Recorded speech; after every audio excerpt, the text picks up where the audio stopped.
여러분, 오늘 4월 21일 무슨 날인지 아시나요? 오늘은 올해로 55주년을 맞이하는 과학의 날입니다. 과학의 날을 맞이해서 저희가 특별한 이벤트 준비했으니까요. 영상 뒤에 확인해 주시기 바랍니다. 1960년대는 산업 개발을 위해서 과학 기술들의 관심이 이제 상당히 높아졌고, 그리고 이제 뒤이어서 67년에 현재의 과학기술정보통신부의 모체가 되는 과학기술처를 설립하게 됩니다. 그리고 이제 이를 기념해서 1968년 4월 21일을 과학의 날로 지정했습니다. 과학의 날이 포함된 이제 4월에 보통 다양한 행사들이 많은데요. 과학의 좀 대중화를 촉진하기 위해서 아이들도 이렇게 참여할 수 있는 다양한 행사들이 있고, 또 이제 과학창의재단, 각급 학교, 그리고 중학교에서는 발명대회 이런 것들을 많이 하고 있습니다. 과학이라고 얘기하면 사실 어떻게 보면 굉장히 거창해 보이잖아요. 그렇지만 아이들에게 있어서 과학은 주변의 일상에서 보고 듣는 모든 것에 사실 포함되어 있어요. 그래서 다니면서 보는 식물, 그리고 동물, 그리고 일상에서 내가 하고 있는 실험, 그리고 엄마가 하는 요리에도 모든 거에도 사실은 과학적 지식이 들어가 있을 수 있습니다. 그래서 아이들에게 과학을 어렵게만 느끼지 않게 좀 친밀감이 많이 느껴지게 할 수 있는 방법들을 유아기 때부터 시작해서 초등 쭉 이렇게 이어가시면 좋을 것 같은데요. 오늘 그래서 아이들에게 과학을 좀 가깝게 느끼게 할 수 있는 방법 3가지 이야기를 나눠보도록 하겠습니다. 과학을 생활 속으로 직접적으로 끌어들이기 위한 방법 중에 첫 번째는 우리가 가장 손쉽게 할 수 있는 방법입니다. 바로 지면을 통해서인데요. 손쉽게 접할 수 있는 과학 동화, 식물도감, 동물도감, 백과사전, 그리고 과학학습 만화, 과학 잡지, 과학 신문 같은 것들을 통해서 다양한 과학적 사고를 경험하고, 이런 사고가 바로 실생활과 아주 밀접하게 접해 있다는 것을 느끼면서 조금 더 흥미롭게 다가갈 수 있으면 좋을 것 같습니다. 입학 전 친구들부터 시작해서 저학년 정도까지는 이렇게 특히 도감을 많이 보면 좋습니다. 이렇게 보시면 도감에는 그림들이 정말 좋잖아요. 이 그림들을 잘 본다는 것은 정말 관찰력이 높아진다는 의미랑도 사실 똑같습니다. 그래서 이러한 것들을 여러 가지 활동을 하면서 기름종이 돼가지고 그림도 이렇게 따라 그려보고 하잖아요. 이런 다양한 활동들을 하면서 아이들에게 조금 재미있게 다가갈 수 있으면 좋을 것 같습니다. 이렇게 곤충 일러스트가 많잖아요. 이런 것도 마찬가지로 아이들한테는 이렇게 재미있게 그림으로 접할 수 있는 것들이 좋은데요. 관찰력이라는 것 자체가 아이들에게 지적 호기심을 정말 키워주는 힘이에요. 이렇게 또 과학 동화들이 있습니다. 보시면은 꼭 식물, 동물이 아니라 다양한 과학의 직업이라든지 다양한 과학을 활용한 어떤 사고나 활동들이 이렇게 재미있는 내용으로, 스토리로도 이어져 있는 것들을 이용하시면 좋습니다. 이제 초등 중학년 이상이 되면 조금 더 지식 베이스의 책으로 넘어가게 되는데요. 이렇게 보시면 이렇게 초등 교과서 수록도서에도 이런 책들이 있습니다. 그래서 조금 더 논픽션적으로 과학도서, 과학 잡지, 과학 신문 같은 것으로 좀 더 다양한 과학의 세계를 접하고 좀 세상의 과학적인 이슈들도 접하면서 이제 조금 더 과학에 한 발 더 다가가게 됩니다. 사실 과학은요, 다른 과목들과 달리 아이들이 뭔가 궁금하면 엄마가 설명을 해주는 게 되게 어렵잖아요. 어떤 원리라든지 과학적인 사실이라든지 증명 같은 거를 저희가 쉽게 대답해 줄 수는 없기 때문에 과학 도서나 이런 과학 잡지들을 활용하는 것을 정말 추천드려요.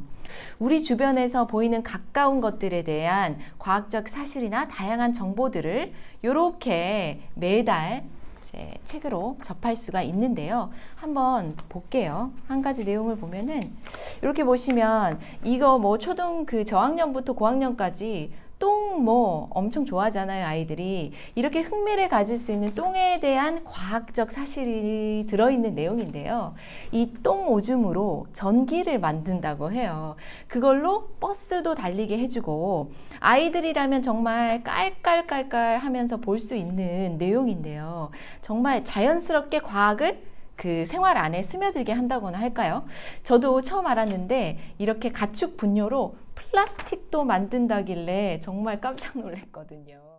그리고 이렇게 연결해가지고 이 3월 달에는 카이스트 로봇 연구실을 소개했더라고요. 다들 궁금해하잖아요. 아이들이 로봇에 대해서 관심이 많으니까. 그래서 3월호에서는 로봇을 위한 촉각 연구가 이 로봇이 느끼는 정도를 사람에게 전달하는 것이 사람과 로봇의 협업에 아주 중요하다고 하는데, 이렇게 좀 새로운 정보 그리고 실제 현장을 보여주는 것은 아이들에게 또 다른 눈을 뜨게 해주는, 3월에 이어서 이렇게 4월호에는 특집으로 공대 사용 설명서라는 게 나와 있습니다.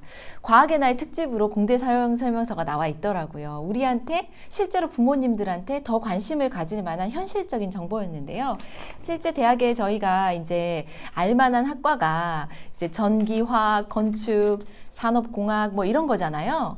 근데 이제 요즘에 들어서서 이렇게 보시면 뭐 인공지능학과라든지 빅데이터 학과, 그리고 미래 모빌리티 학과 같은 것들에 대해서 소개를 해주면서 새로운 영역들을 이렇게 알게 됨으로써 고학년 아이들에게는 그러한 시각을 넓혀주지 않나라는 생각이 들었습니다. 무엇보다 이렇게 이런 것들을 쭉 읽다 보면 습관적으로 읽을 거리를 찾게 되는데요. 이 유명 과학학원 같은 데 가면 이런 잡지들 엄청 놓여 있잖아요. 이제 초등 고학년 이상 넘어가면서는 이렇게 조금 더 지식 베이스에 이렇게 글밥으로 되어 있는 책들로 넘어가게 됩니다. 과학도 되게 순차적으로 책들이 다양하게 있거든요. 그래서 이거를 시기를 맞춰주면서 아이들에게 접하게 해주면 좋지 않을까 하는 생각이 들었고요. 이렇게 좋은 책들이 있습니다. 그리고 저희가 자주 소개해드렸던 이런 내셔널 지오그래픽 같은 잡지도 마찬가지로 훨씬 더 깊은 성인이 볼 때까지의 잡지잖아요. 그래서 이런 것들도 같이 보면서 세계적인 또 어떤 이슈들을 항상 함께 하기 때문에 이렇게 이런 것들이 쌓여서 어른이 됐을 때 아이들이 정말 정말 박식하구나, 다양한 분야에 관심이 많은 친구구나 하는 소리를 들을 수 있게 될 것 같아요. 알게 모르게 이런 것들이 이제 문제 해결 능력이라든지 비판적인 사고 능력 같은 것도 키우게 되겠지요. 자, 이제 두 번째 방법입니다. 그 다양한 조작 활동, 과학 실험, 만들기, 뭐 레고 같은 거, 종이 접기, 가베, 이런 것들인데요. 이런 것들을 어렸을 때부터 재미로 함께 하시면 참 좋을 것 같습니다.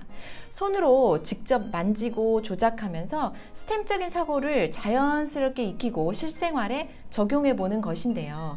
이런 활동을 통해서 기술적인 소양도, 비판적 사고력도, 문제 해결력도 이제 가르치게 되는 것인데요. 이런 것들은 아이들이 학교에서 배운 것들을 넘어서서 그 이후에 성공적인 삶을 위해서도 필요한 기술과 지식을 얻을 수 있게 되는 거라고 볼 수 있습니다. 어렸을 때부터 이제 직접 이렇게 만지고, 만들고, 뭘 맞추고, 실험하고 하는 활동들이 아이들의 뇌를 자극시키기 때문에 다양한 스템적인 사고들을 가능하게 만들거든요. 앞으로 사회의 발전의 동력이라는 게 다양한 과학적 사고와 기술이라고 하잖아요. 요즘 저희 아이들에게 스템 교육을 더욱 강조하는 것도 그런 이유인데요.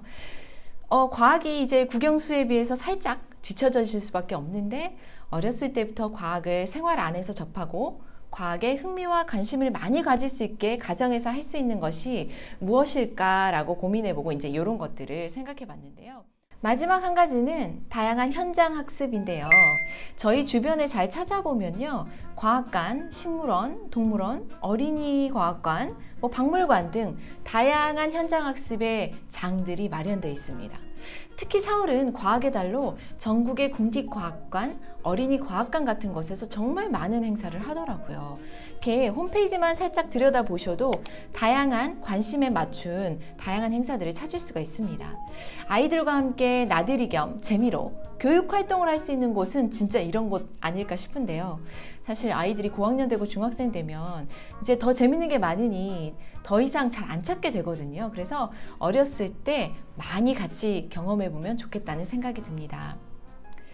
참고로 국립어린이과학관은 그 4월 과학의 달을 맞이하여 정말 많은 행사를 하고 있는데요. 특히 20일, 20일, 21일, 22일 오늘을 끼얹네요. 상설 전시관을 무료로 개관을 한다고 합니다. 한번 정보를 찾아보시고 올해는 특히 유엔이 지정한 지속가능한 발전을 위한 기초과학의 해 2022년을 맞이해서 기초과학의 중요성을 알리기 위해서 여러 가지 노력을 하고 있고요. 행사도 하고 있으니 가까운 과학관이나 박물관, 어린이 과학관들을 찾아보시고 아이들과 좋은 시간을 가지시면 좋겠다는 생각이 듭니다. 이렇게 과학과 친해지게 할 수 있는 방법 3가지를 소개해 드려 봤습니다. 과학뿐만 아니라 다른 과목들도 사실 이 3가지 방법을 같이 적용해서 이용해 보시면 아이가 어렵지 않네, 생각보다 즐겁네 하는 것들을 많이 활용해 보실 수 있을 것 같습니다.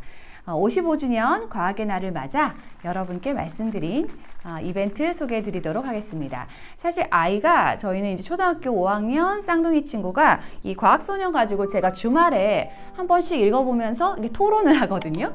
근데 저 역시 몰랐던 정보들도 굉장히 많이 알게 됩니다. 그래서 과학소년에 부탁드려서 교원에서 20권의 도서를 협찬받았습니다. 그래서 20분께 증정을 해드리고요. 댓글로 이제 과학 좀 아이들이랑 재밌게 할 수 있는 방법 그런 사례들도 좀 얘기해 주시면 좋고 과학 활동 어떤 것들 집에서 하고 있는지 서로 정보도 나눠주시면 좋겠습니다. 자, 이제 우리 아이들의 그 미래이자 또 진로 그리고 아이의 사실은 앞으로 성장하는 모든 과정에서 과학 아이가 관심을 가지면 어떤 혜택이든 사실 받을 수 있는 것 같아요. 그래서 과학에 조금 더 관심을 가져보는 계기가 되시길 바랍니다.